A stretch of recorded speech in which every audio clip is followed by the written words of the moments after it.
একটা নতুন সবজি রান্না হবে, সেটা হচ্ছে যে ঘ্যাটকল। ঠিক আছে, তো এই ঘ্যাটকলগুলো কিভাবে কাটে এটা দেখে নেন আপনারা।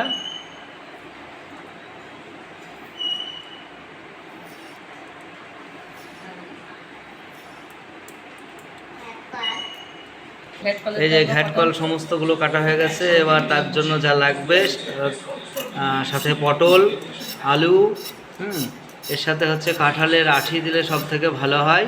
তো কাঁঠালের আঁটি তো এখন পাওয়া যাচ্ছে না, তাই জন্য এইগুলো দিয়েই আপাতত করা হবে। সাথে চিংড়ি মাছ দিলেও ভালো হয়। এবার পটল কাটা হচ্ছে।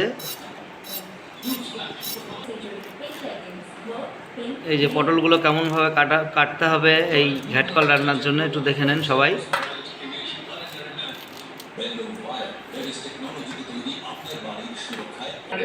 এই যে আলুগুলো এরকম ধীরে ধীরে ধীরে করে কাটতে হবে, এই যে এরকম করে। এবার ঘ্যাটকলগুলোকে জল দিয়ে প্রেসার কুকারে সিদ্ধ করার জন্য বসানো হবে। প্রেসার কুকার থেকে বের করে এবার জল ঝরাতে দিতে হবে। এবার কড়াইতে গরম কড়াইয়ে তেল দেওয়া হবে। এটা হচ্ছে ঘরের খাঁটি সর্ষের তেল। খাঁটি সর্ষের তেলে করলে এই রান্নাটা টেস্ট খুব সুন্দর হয়। 5 ফোড়ন দেওয়া হলো। এবার পটলগুলো দেওয়া হলো।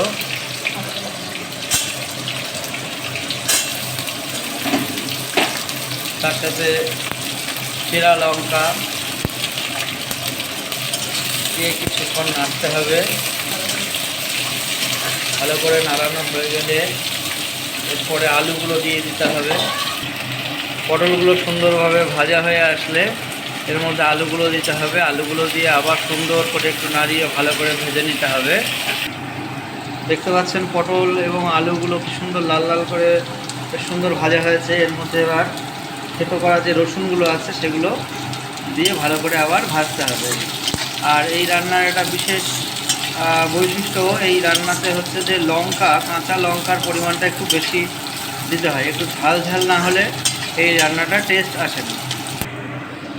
এবার ওই যেগুলো ঘ্যাটকলগুলো যেগুলো হচ্ছে যে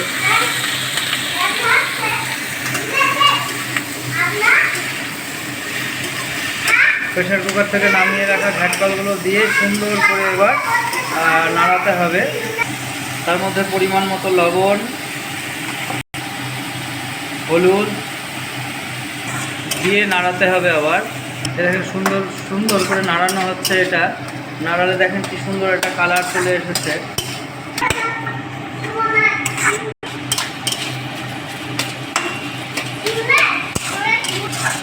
এখানে হচ্ছে ক্রমাগত নাড়তে হবে, কোনো জল দিয়ে সেদ্ধ করার ব্যাপার থাকছে না।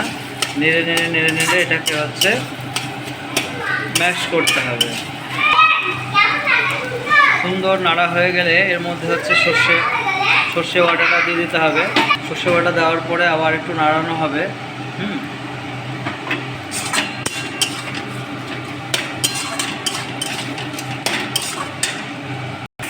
দেখতে পাচ্ছেন আবার সুন্দর মাখা মাখা হয়ে গেছে, একদম নামানোর জন্য রেডি এটা।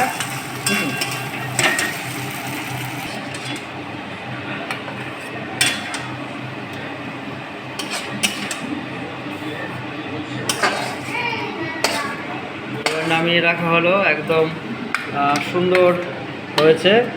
এটা দিয়ে ভাত খেতে যে কি দারুণ লাগে সেটা বলে বোঝানো যাবে না। তো আপনারা সবাই বাড়িতে এই রান্নাটা ট্রাই করবেন এবং কেমন হচ্ছে, আপনারা খেয়ে কেমন লাগলো সেটা অবশ্যই কমেন্টে আমাদের জানাবেন।